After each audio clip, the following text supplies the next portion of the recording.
Alright, so let's look through the Webinar X software and let me show you exactly how easy it is to operate as a user, and then later on I'll make another video about how easy it is to operate as an actual viewer. So in effect, when you first log in, you see a dashboard which tells you how many webinars have been done, how many webinars are available, what's the list size like, and so on and so forth. Adding a webinar is actually very easy based on the menu on the left.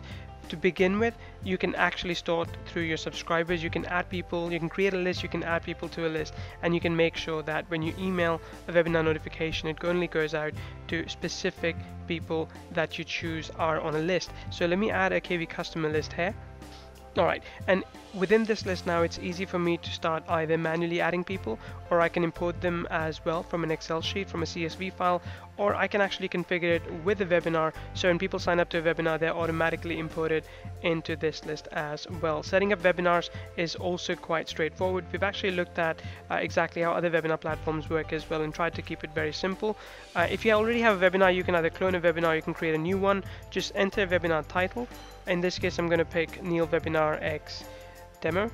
Perfect. Just put in some webinar description as well, and you can choose host, who the name of the person will be that actually presents the webinar. Then you can automatically sign up people to a particular subscriber list that you have already created.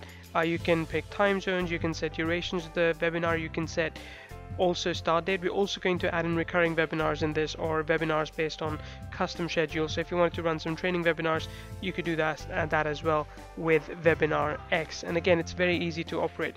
Then you can associate subscriber list, you can exclude some if you want, and then you can also add panelists who will then answer all the questions within the webinar itself. That's how easy it is to set up a new webinar. It just takes under a couple of minutes, if that. The next thing you want to do is make sure that your subscriber lists are up to date. Then add in the streaming sources. We recommend Hangouts. There are other private streaming sources as well you can use, but Hangouts work really well, and they work for absolutely free.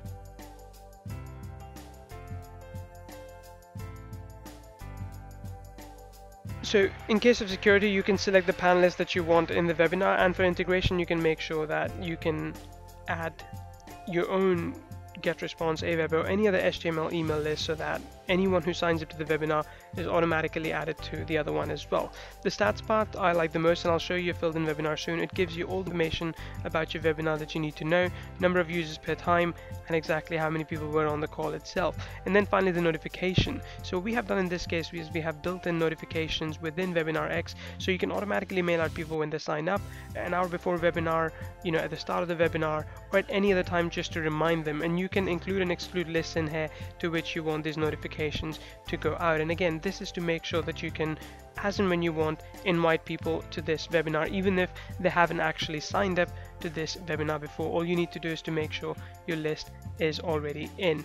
So now let me go in and show you stats from another webinar that we were testing out a couple of days ago, just to show you what the filled in numbers look like inside the dashboard. So let's go into stats, and I'll show you that in a second. Perfect. So as you can see, you can already see some of the questions that were asked, some of the missed questions as well that weren't answered, and also the performance of the panelists on the right. And you also have the webinar invite URL right now, and then you also have the number of users over time. So it shows you how many attendees did you have over time during the webinar, and exactly where the attendees came from.